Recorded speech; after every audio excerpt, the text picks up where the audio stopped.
Take a walk with me through the Arlington of tomorrow. Solar panel roads power most of the city and melt snow and ice for those of us that don't know how to snow drive. Porous walkways let rainwater soak into the ground, which also helps clear snow and ice because the ground also heats. Students are connected to the world in new and exciting ways. And consumers are finally connected to merchants. Consumers being able to discover local merchants. And I would love to tell you that I'm working on all of these things, but I can't. I can tell you about the great work I do connecting consumers and merchants.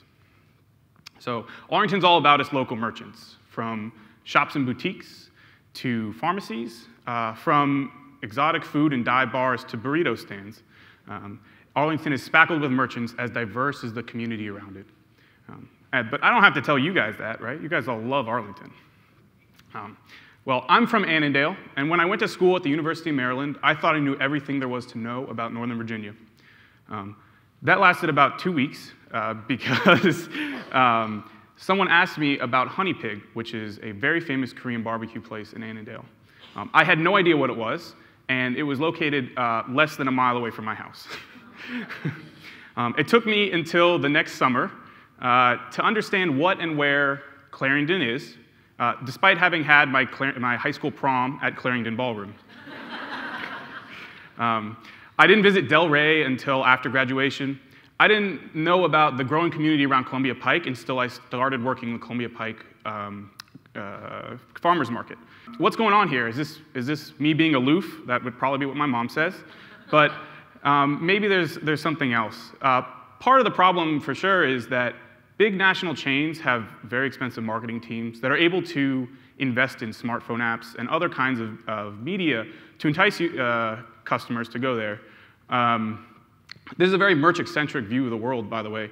I don't know about you, but I have way too many selfies on my phone to fit a merchant app per merchant. And on the other side of the coin, the local merchants, typically, at least the ones that we've worked with Uli, typically do all of the marketing. They typically also don't have money to do kind of things like smartphone apps. But they know that consumers are drawn to them because of their quality and their service, which you've heard about today. And that makes sense, right? If I'm taking a girl out on a first date, I don't want to take her to someplace that she knows. I want to take her to a local place and order the best thing on the menu. And that's why I'm so connected to the work I do with Uli. Uli means tell me in Lebanese. And it's a smartphone app that connects local consumers with local merchants by knowing who you are. It recommends you places based on where you are, where you travel to, and what you are, or what you want. So where you are. So people typically understand that a smartphone, you turn on GPS, and it's able to direct people who have no idea where they're going, like me. But that's only part of the story for location services. Wi-Fi is also used if you read your smartphone settings, which I know is a stretch. It tells you that it uses Wi-Fi to improve accuracy. And the way it does this is it asks what networks are in range, so is this your home network?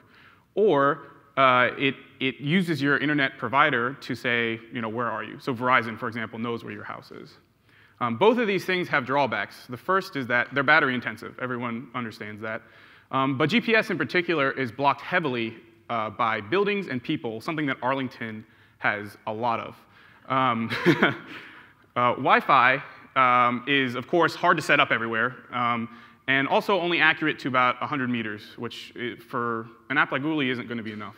So what do we use? So Bluetooth is something that I hope most people are familiar with. Usually you use it in your car to play music and make phone calls. But Bluetooth is really a low-power protocol between how two systems talk. So it's lower power because it uses a lower bandwidth, and this allows you to calculate a smaller range, like a range up to 5 centimeters. And for bigger Bluetooth horns, you're able to go all the way out to 300 meters. So this works perfectly for what we do with Uli. And so you're probably thinking, OK, how do we use Bluetooth? So there are these things called Bluetooth beacons. They look like this. don't look like much, but its one job in the whole world is to say, my name is the TEDx beacon, and I am here. And your smartphone then knows that location is marked. Think of it like a lighthouse marking the shore, right? The name beacon is meant literally. So I hope that starts to drive how you might use this, right? A consumer walking through a grocery store could get information about a product on a specific aisle. Airports and travelers could understand how quickly the security line's moving. Colleges could understand how many alumni come back and how students move through their campus. And of course, merchants can understand how people go in and out of their store. So how does Uli use this? We mark all of our merchants, the front doors and the back doors, the entrance and exits. We also mark different features inside of the building, so bars and elevators and special displays. And that allows us to know exactly where our users are. This is fantastic, right? So now we know that you're at some merchant, and we can send you a notification about something they're doing. The problem is that imagine walking down Wilson Boulevard and getting a notification every time you walk by a business, right? You uninstall the app in about 10 seconds. So Uli has to understand who you are. And so how this is accomplished is by listening to all the things you do in the Uliverse. So, so did you look at that offer for 10% off diamond earrings, but you didn't redeem it? Did you go to your favorite Italian place and try their new piece of pizza? Did you say you'd never go back to some merchant, but did you go there anyways? These are the kinds of things that are sent to our analytic engine. And we fully understand that this is the most complicated part of any app, is understanding why people do things or what they do. And so this part of our app is built with flexibility in mind so that we can test different hypotheses and recommend different kinds of offers to different people in different ways. So this is great. Now we know exactly where you are, and we have a reasonable picture of the kinds of things that you like and what you don't like. So now we can send you notifications for things that would interest you. So let's say you're standing outside of a merchant, you've gone to Italian food 5 times last week, and you're in a new area, you're standing outside looking at the menu. We'll entice you even further by sending you a free appetizer on them, right? And that's great. And this is one part of how Uli works. But reasonably, you may not always want to be notified by location, and in fact, you may also want to start planning ahead of time. And so that's where the intent-based offers come.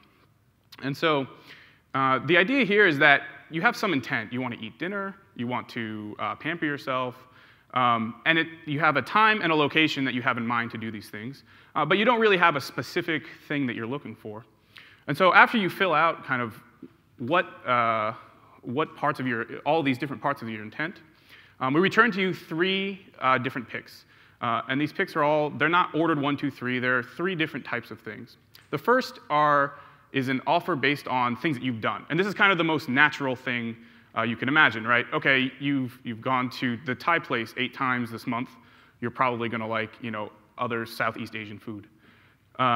And as an aside here, to talk about the guy sitting at the bar, he may say that he wants to eat dinner, right? And in that situation, it's very appropriate to send, the greasy hamburger down the street that you spill all over yourself at 2 in the morning. But that same exact intent, wanting to eat dinner, is completely different when it's on a first date. So there's a certain quality and different kinds of intents that Uli hopes to tease out.